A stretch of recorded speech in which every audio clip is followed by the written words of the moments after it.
श्री राम श्री राम श्री राम।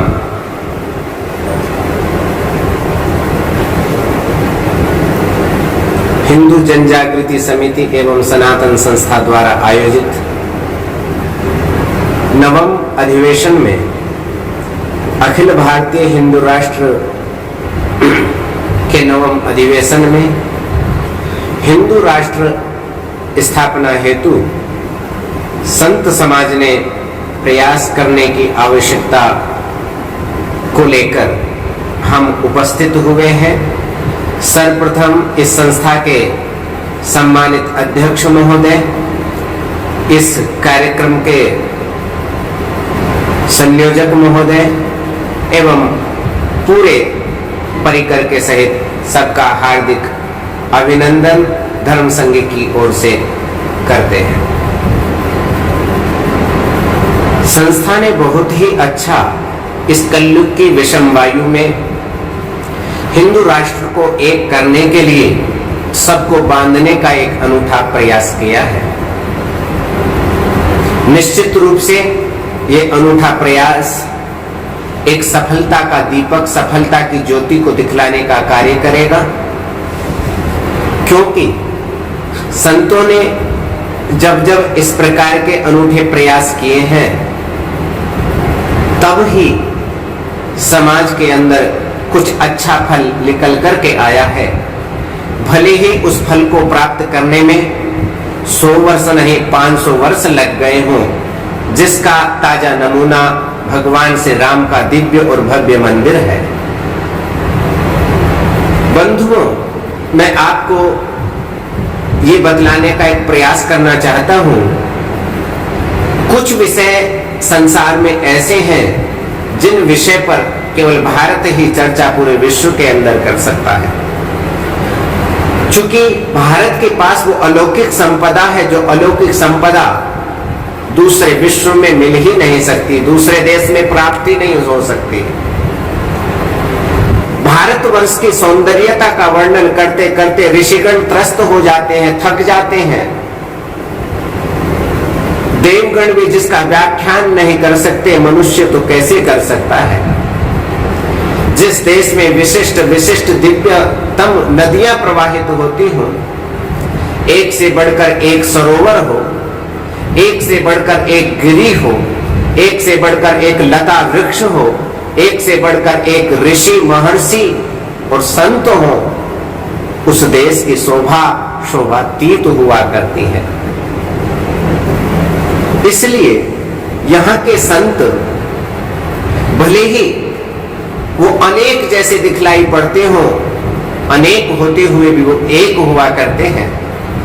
संप्रदाय भेद होने पर भी वो एक हुआ करते हैं, क्योंकि उन सब के अंदर एक ही तत्व है। वो तत्व है परमपिता परमेश्वर का। क्योंकि वो मानव बन करके आए हैं, मनुष्यत्व लेकर के आए हैं, सनातन बीज को लेकर के आए हैं, तो उस सनातन बीज को सनातन संस्कार के लिए उनको समाज के सामने परोसना पड़ेगा। और वो सनातन बीज जब परोसा जाएगा, जब वह सनातनी स्वयं महापुरुष उस सभ्यता, उस संस्कृति को अपने जीवन में उतारता होगा। समय समय पर यदा यदा ही धर्मस्य ग्लानिर्भवति भारत अभ्युत्थानम धर्मस्य तदात्मानं सृजाम्यहम्। भगवान ने भी कहा कि समय समय पर नाना रूपों में भगवान अवतार धारण करते हैं। वो महापुरुष के रूप में, वो संत के रूप में इस भूमंडल पर विचर करके धर्म की संस्थापना किया करते हैं। वही धर्म की संस्थापना करना भगवान श्री राम का कार्य हुआ करता था, और वही धर्म की संस्थापना करना संतों का कार्य हुआ करता है। और इस देश में हिंदू राष्ट्र की संस्थापना हो, हिंदू राष्ट्र घोषित हो, इससे बढ़कर के और कौन सा सुनहरा अवसर हम लोगों को मिलेगा। इसलिए हमको कुछ विषयों पर एक होना ही होना पड़ता है। हम सबकी संस्कृति एक है। सभ्यता आपने और हमने नहीं बनाई, हमारे ऋषि और महर्षियों ने बनाई है। वेदों ने आज्ञा प्रदान करी है, पुराणों में निर्वचन हुआ है, उपनिषद उपनिषदों में उसका निर्वचन हुआ है। किसके लिए? बोले सनातन जीवों का कल्याण हो सके। सनातन जीवों के सनातन कल्याण के लिए सनातन परब्रह्म ने सनातन शास्त्र की रचना करी है, सनातन संविधान बनाया है। उस सनातन संविधान को बनाने वाला स्वयं सनातन है, उसके अंदर किसी प्रकार की विकृति नहीं है, अभी तो प्रकृति ही प्रकृति है। इसलिए भगवान प्रकृति की उपासना करता है।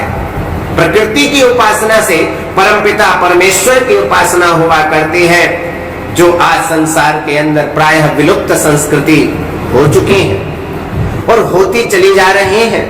क्योंकि पाश्चात्य संस्कृति का आज हम सब लोग पढ़े लिखे अंधानुकरण करते चले जा रहे हैं। उस अंधानुकरण से हम लोगों का कभी विकास नहीं हो सकता। उस अंधानुकरण से हम स्वर्ग लोक की यात्रा नहीं कर सकते। हम उस अंधानुकरण से अपनी आत्मा का अनुशीलन नहीं कर सकते।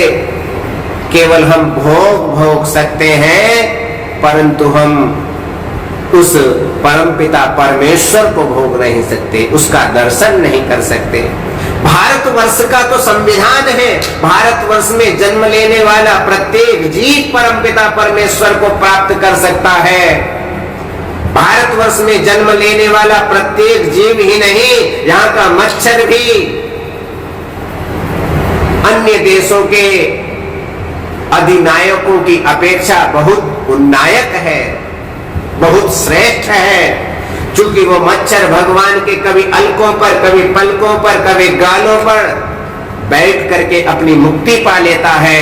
परंतु ये सौभाग्य अन्य किसी राष्ट्र के दूतों को प्राप्त नहीं है, नायकों को प्राप्त नहीं है। जो सौभाग्य भारतवर्ष के साधारण से मनुष्य को प्राप्त है। इसलिए हम सब लोगों को मिलकर के सभ्यता के ऊपर, संस्कृति के ऊपर, संस्कार के ऊपर और गौ माता और वर्णाश्रम की रक्षा के ऊपर ध्यान देना पड़ेगा। यदि सभी संतों ने मिलकर के इसको आगे बढ़ाने का प्रयास कर लिया तो सज्जनों, हमारा देश पुनः सोने की चिड़िया कहलाएगा। और जैसे ही हमारा देश सोने की चिड़िया कहलाएगा, सज्जनों आप याद करो अपने पुरातन संस्कृति को, वो संस्कृति हमारे जीवन में आने लग जाएगी तो इस देश में कोई दुखी नहीं रहेगा। सर्वे भवन्तु सुखिनः, सर्वे सन्तु निरामयाः, सर्वे भद्राणि पश्यन्तु, मां कश्चित् दुःख भाग् भवेत्। ये पावन संस्कृति किसी विदेश की संस्कृति नहीं है, ये संस्कृति हमारे देश की उन्नायक संस्कृति है। इसलिए इस उन्नायक संस्कृति में हमको अपना हिस्सा लेना चाहिए। प्रत्येक संत को धर्म की रक्षा करनी चाहिए, क्योंकि धर्मेण शासिते राष्ट्रे न च बाधा प्रवर्तते। धर्म के द्वारा शासित राष्ट्र में किसी प्रकार की बाधा नहीं आती। जहां जहां पर बाधाएं आती हैं वो देश या तो धर्म के द्वारा नियंत्रित नहीं है या धर्म के द्वारा अनुशासित नहीं है। और धर्म का नियंत्रण, धर्म का अनुशासन यदि राजा के ऊपर नहीं होगा तो राजा अच्छी प्रकार की राजनीति कर ही नहीं सकता है। इसलिए राजनीति का मूल है धर्म, और मूल धर्म यदि नष्ट हो गया तो राजनीति का फल अच्छा नहीं होगा। इसलिए अच्छा फल हमारे जीवन में हो, इसके लिए राम राज्य की स्थापना भगवान श्री राम ने करी थी। वही राम राज्य की स्थापना ही हिंदू राष्ट्र की स्थापना है। क्योंकि हमारे मन में किसी दूसरे के प्रति द्वेष भावना आए, किसी दूसरे व्यक्ति को देख करके राग द्वेष से युक्त होकर के हमारा मन विप्लव युक्त न हो, बस इसी को मिटाना हमारी संस्कृति का कर्तव्य है। ये संस्कृति जब हम अपने जीवन में लेकर के आएंगे तो निश्चित रूप से पूरा राष्ट्र बंधने का प्रयास करेगा। परंतु भाई प्रयास तो हमें लोगों को करना पड़ेगा। भगवान ने आपको दूत बना करके, आपको अपना पार्षद बना करके यहाँ पर भेजा है। इसलिए नहीं भेजा है कि सुख पूर्वक आप आनंद लोक की यात्रा कर सको, वैभव को प्राप्त कर सको। त्याग तपस्या करने के लिए, सनातन संस्कृति का विकास करने के लिए, इसका संरक्षण संवर्धन करने के लिए हमको भारतवर्ष में यदि भेजा है तो भारतवर्ष में रह करके हमको इस संस्कृति का उन्नयन करना चाहिए। इस सभ्यता को गांव-गांव में जा करके, जहां पर भील लोग रहते हैं, जहां पर शिक्षा का नितांत अभाव है, वहां पर भगवान श्री राम का परिचय उनको दो, भगवान के प्रति उनके मन में अनुराग पैदा करो, जब जा करके हमारा देश सुरक्षित होगा। ये नहीं कि कुछ लोग शिक्षाविद हो जाएं तो पूरा देश शिक्षाविद हो जाता है। हमारा देश शिक्षाविद नहीं है, हमारा देश तो कृषि प्रधान देश है, हमारा देश भक्ति प्रधान देश है। इसलिए कभी कृषि प्रधान, कभी भक्ति प्रधान और कभी ज्ञान प्रधान, ये तीनों प्रधानताएं रहती ही रहती हैं। अधिक न कहते हुए हम पुनः इस हिंदू राष्ट्र स्थापना हेतु संत समाज में प्रयास करने की आवश्यकता जो विषय चुना है, ये एक निश्चित रूप से बहुत ही वर्तमान समय में उचित विषय को चुना है। बहुत सारे संतों के नाना प्रकार की मनीषा का सहारा लेते हुए इस विषय के ऊपर पर्याप्त रूप में प्रकाश डाला जाएगा।